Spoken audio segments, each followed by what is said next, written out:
both for those presentations. Bruno, very much at the strategic level and in terms of the more formal diplomatic relationships. Simon, very much, as he said, the daily deal. If I could just make one small comment aside to a couple of people asked at the break about the presentations. All of these will be made available to you on Friday once people are back at the desk and can be put on the website. They'll be accessible on the website. So you don't need to scribble furiously or try and write all of those links down because you get them from the presentations. But the European Union, its processes, its institutions, questions, comments?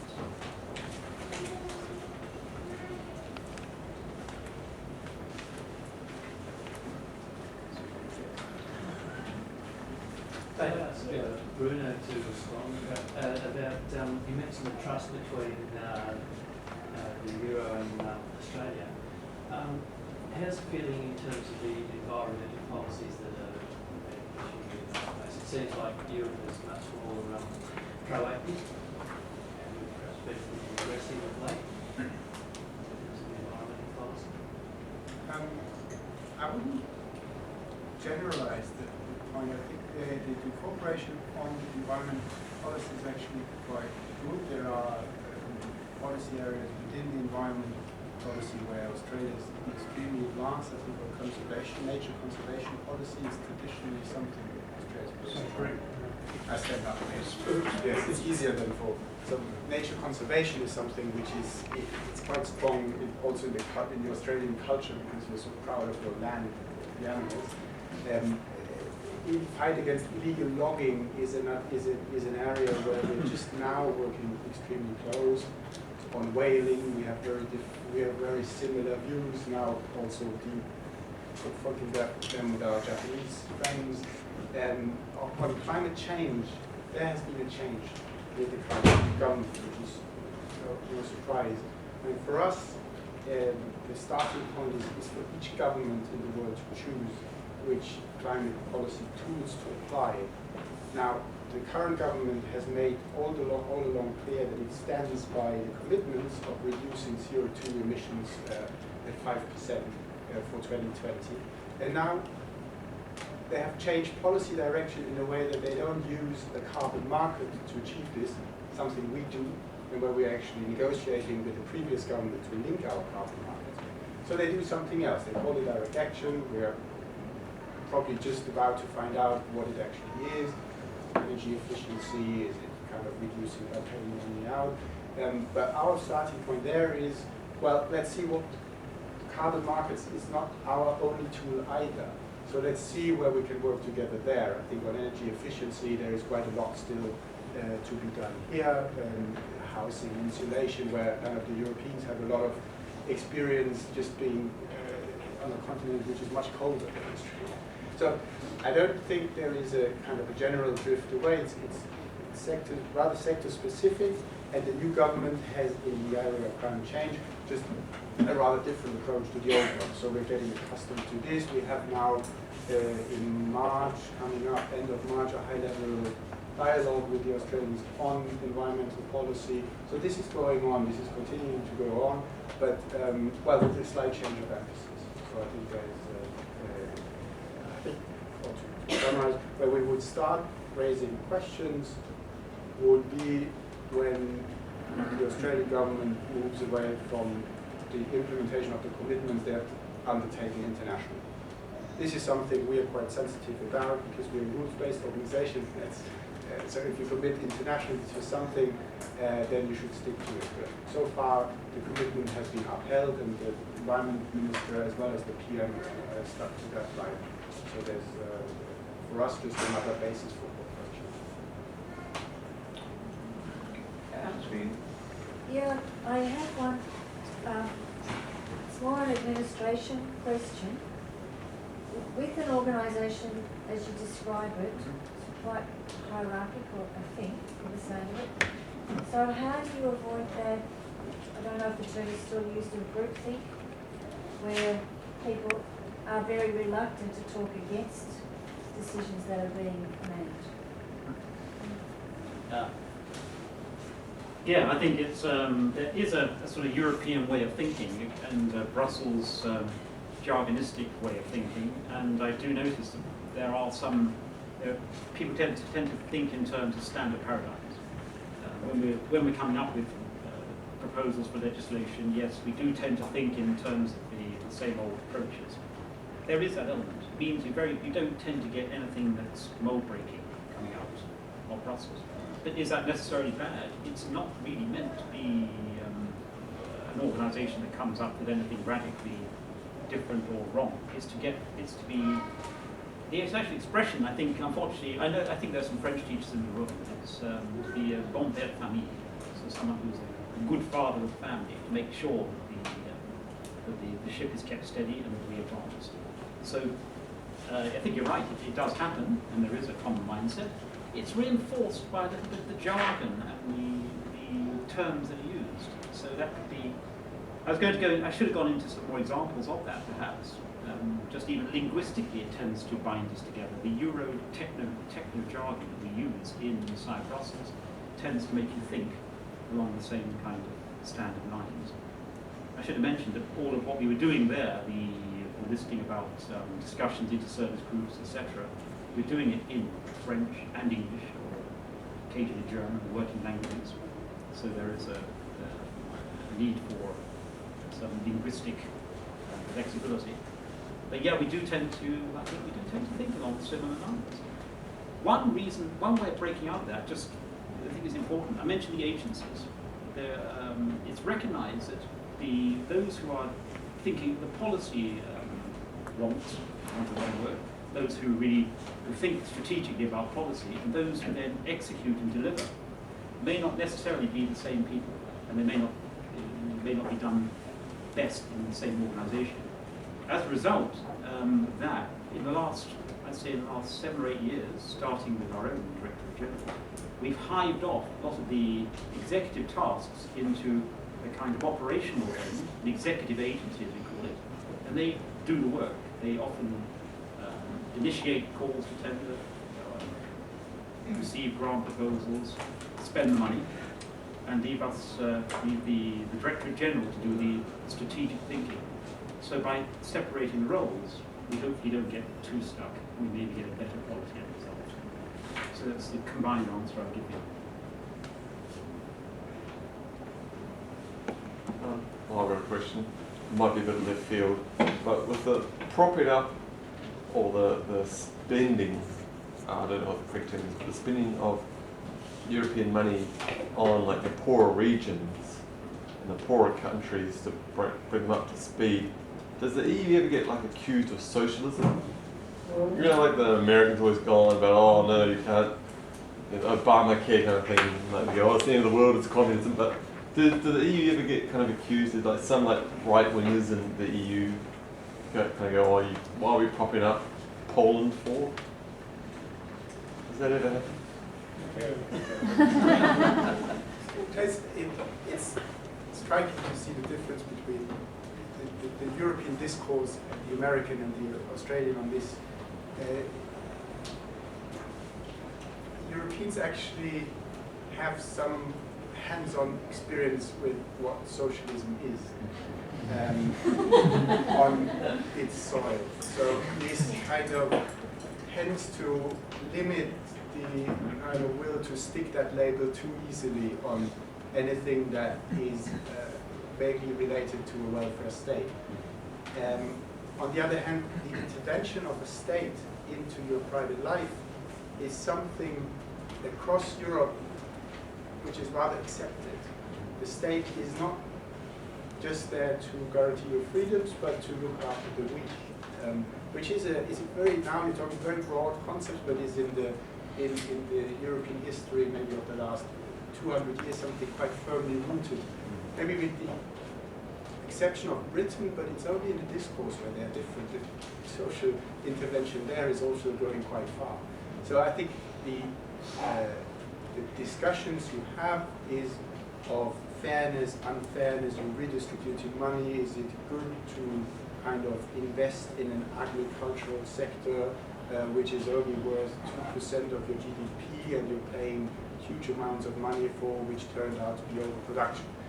You would have a discussion on this. You wouldn't be accused of socialism if you're trying to disperse some structural funds to disadvantaged regions. I think the question or the accusation towards the European Union is something we have to deal with and we have to tackle, is more misspending. Are the programs we use, are they misconceived? Do they serve the purpose? The spending as such is rarely kind of, or the idea that there should be some redistribution is rarely challenged. I think it's a really different debate. Yes. There's been a reduced turnout at the EU elections for each 5 years. Is this something that the EU is trying to do with the upcoming elections to increase voter turnout across the... I'm personally not. I know there is around Brussels. Certainly, there's always a sort of voter awareness campaign that comes out in the run up to the elections. Now, that also should be replicated in the member states. But I can't speak for the. From personal experience, I can see that in Belgium there is a lot of awareness that is drummed up on the run up to the elections. So we're getting that. But maybe we're getting it as a special case because we of course do house most of the institutions. But I think there is initiatives being done. I must say, from the times I have been once in the United Kingdom during the run up to the election, and there wasn't much excitement about it. That's Might be different this time around. this could be. I mean, the elections, I think, are a very significant part of the 2014 landscape. Perhaps you could say a little bit more about the elections, how they occur, what their implications are. Does the EP matter in terms of what could be the shifts from where it's been? No, maybe to say that so the European Parliament elections, and to be upfront on this, is maybe a bit the Achilles tendon of the EU, because on the one hand we have shifted more and more power to the European Parliament, assuming that people realizing that the power is actually in an institution they can vote for. But voter turnout hasn't reflected this in the same way. So the awareness of people that they can actually vote for a parliament that has some decisive power over legislation, which has an influence over their lives, is something we are struggling continuously to convey. And you're breaking there through a line of national media which are focused on the key political personnel in the nation state still. Who don't have a big interest now in saying, well, these in Brussels are quite interesting or important elections too. No, it's if you vote for me, that's the point of democracy. So that's you have your national leaders who don't have an interest in diverting too much of the attention to the European level. That, don't try to argue it away, remains a challenge in Europe. Now, the current upcoming election will actually be quite an extraordinary challenge too. After we've seen the crisis of still just out, as I said before, way out of the crisis, but what people are seeing is still high level of unemployment, still problems, and as they don't think actually their vote to the European Parliament is as important as for their national parliament, they tend to be more extreme. They think, well, I just tell them what I think about them and vote extreme right, extreme left, because they don't think it has so much of an impact. This time around, we could actually see in countries like France, Italy, the extreme parties on both sides gaining actually quite a lot of votes. So this will turn a trend. I'm not saying it will, it might, a trend in the parliament where we saw more tendencies towards a division left and right. In a way, people are more liberal, or people are more interventionist, now being pro-Europe, anti-Europe. We'll get a whole bunch of people in the European Parliament who will be anti-Europe. It's a bit of a bizarre thing. But in Britain, for example, UKIP is tipped to actually attract a very high number of votes.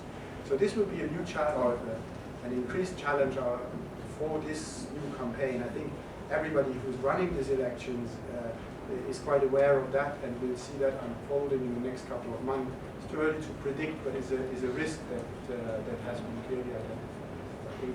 I think to watch out for the fringes of the political spectrum and see how strong they will end up in Parliament will be an interesting development. In the same line, in the European Parliament, the parties have not gone much beyond the national representation. I mean, I remember when the European Parliament started, the UK Conservatives refused to go in with the Christian Democrats. The Socialists are perhaps a bit more associated and see ties across from Socialists to other countries, other member countries. But I think there is a... If you allow, I tend to disagree with this. I think there is the most bizarre thing I've just read now, kind of fresh in my mind, is that the German extreme right, which is not very strong, is hoping from the European elections the unification of the European nationalists.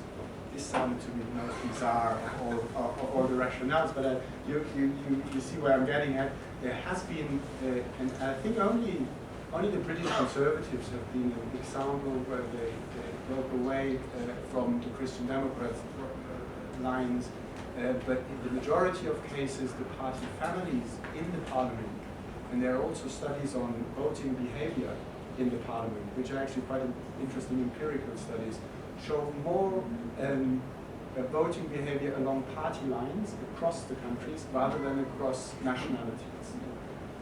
So now we'll see whether this is shaken up, but as for the last couple of years, I think the trend was more towards European party families.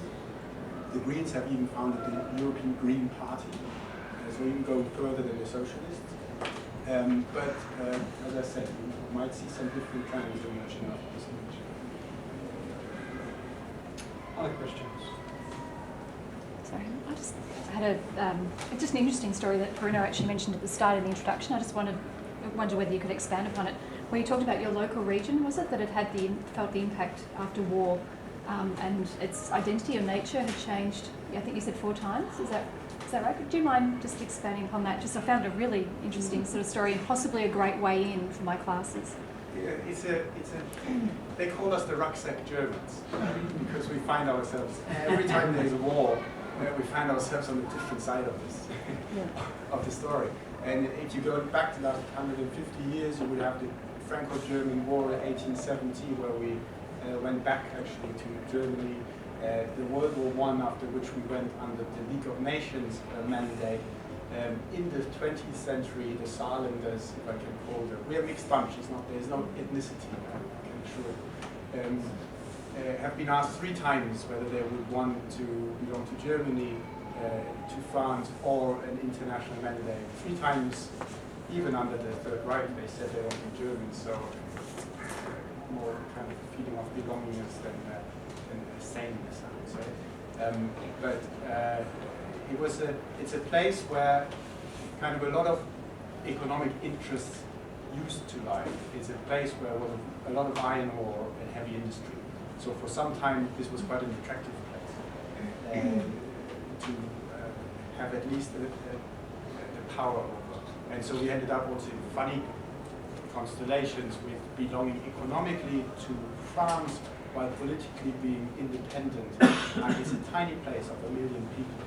It was more kind of, it's a bit the accidents of history, but you feel quite European when you come from there, because nation is, it gets clearer to you that nation is it's quite an elusive construct that you're taught, every 20 years you're taught you're somebody else, so you probably kind of get a little bit of distance to the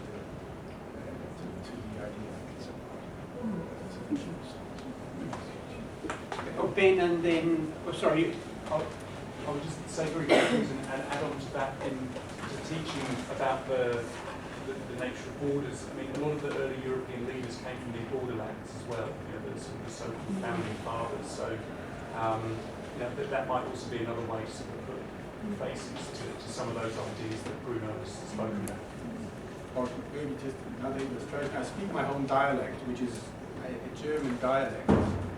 I go to Strasbourg, which is French, because I speak my dialect rather than French, and I'm well understood by the older generation, less so by the younger one. But it tells you a little bit how these borders are a bit blurred. French traditionally tried to establish the border at the Rhine, Germans fought it back, and we're kind of right in the middle. Yes. So for the upcoming election that's happening, just to get some clearance in this logistic nightmare that it must be, you've got 28 member states. What are they actually doing? Is the electorate of the 28 member states going to a ballot and throwing in we wanted the Christian Democrats being representing in the parliament? Or what is actually happening are they electing for the parliament and the parliament president? I presume there is one. You're electing party lists which are national, despite there being European top candidate. But as we've seen in the chart before, there is a pre-allocation of of seats per nation in the European Parliament. And that depends on the population It amount. depends on the population, but there is, I think in political philosophy, the first time I've ever come across it, degressional proportionality. So it's not one, it's even written down, so it's not I'm making it up, but it's not a pure Germany. If it was purely proportional, the parliament would be full of Germans. And you couldn't see a Maltese because only 0.25 would qualify. It's not a way you can operate, so you will have a minimum number determined by, I think it's 4 per member state. And then you have the maximum, the Germans have 99, so they're the biggest group in the parliament of more than 600. But it kind of buffers a little bit the difference. So it's not a one-to-one representation, which well, you're the professors, but in democratic theory is a problem because it's not that my vote counts the same as the one of my Maltese pro-European patron. It's a bit like the country party was in Australia. So it's a mix of actually of a system of already taking into account the different sizes of the country in a parliament, which is quite, I think it's quite unique. Not in the second chamber where it's quite normal. You have the Senate in the US, you have the Senate here, which is also good, but in the first, or in the lower chamber, this is quite a strange thing. Yeah. Although, as Raoul says, we have a long history of gerrymandering and of differently sized electorates in Australia, nominally because of the rural dispersion. But the electorates will have one representative. Yes. Parliament. Yeah, well, not so in Tasmania. Oh. But it is a different. We have our own stories. Common law is great. Just to come back to, I mean, the very practical answer to your question is that there are ballot boxes. People go and put a vote in a ballot box, but they are voting for slates of candidates, not in Which are national. Which are national. But according to parties. So Yeah. vote for the Green or for Socialist, and then they're counted up, and then they cut the list after the number which are allocated to the country and distributed proportionally. Sorry if I diverted. And just to make things run a bit more practically smoothly, they're very often synchronized with other either local elections or national elections where possible. Certainly I have voted in the same operation for an MEP as for a local politician. So it's one visit to the poll booth. Well, increases turnout. Yes. Talking from a language teacher's perspective, just wondering how much value you think Australia holds as, apart from trade, in terms of education, in terms of us keeping an alliance with teaching our students European languages as opposed to Asian languages, and also about the amount of young Europeans on travel tourist visas coming to Australia to find work, and whether there are going to be more building blocks of networks to help both our states. Yeah, just take one comment on that. first of all, there's been quite a noticeable evolution in recent years within the institutions of the EU. And I said that the tendency is more towards English becoming a major vehicular and working language. And theoretically, we talk about there are 24 languages for sure. There are even more than that if we look at the various specialized local dialects and local specific languages into which the treaties have to be transcribed. But in practice, we have three working languages, so English, French, and German. Although in practice, it's overwhelmingly of those three, English and French, which predominate. And increasingly, specifically since the last major enlargement to Eastern Europe, English is really becoming the dominant force. Now that obviously increases access to Anglophone countries both ways. So I think there's that. You can take a lesson from that. That doesn't want to diminish the value and significance of learning another language, of course, because even all of us working in Brussels, apart from the fact we do have these rather specific language of its own, and I could even have interesting conversations over lunch with you there about terms which really don't exist in either English or in French, but come from both. So I could precise that I am responsible for a particular policy initiative. There's two words in there which are not English, but we use the verb to precise something and a responsible, and these come from French. So we are starting to almost create a kind of special language in Brussels. Now that's so just to say the access has increased because English is becoming more important, but please don't forget the importance too of the local languages, because that will obviously facilitate your living in Europe and your experience with getting to know people. Slight just an addition on the Australian side of the story. You mentioned kind of the link to Asia and the European language.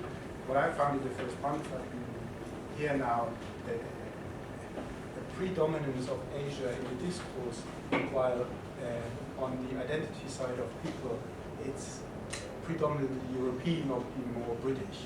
And this is even, while everybody's speaking about the Asian century, you look around in the Canberra Press Gallery, you hardly come across an Asian face.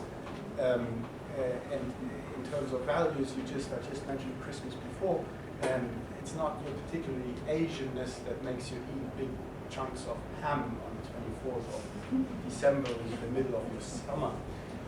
Just something that now you grapple with in the rhetorics towards, are we Asian? Do we belong to ASEAN? Do we gang up with the Europeans towards Asia? Or are we part of actually this world region? I think there is still quite a gap between what officially is said about how Australians should feel and what you come across when you actually meet people and you talk to them.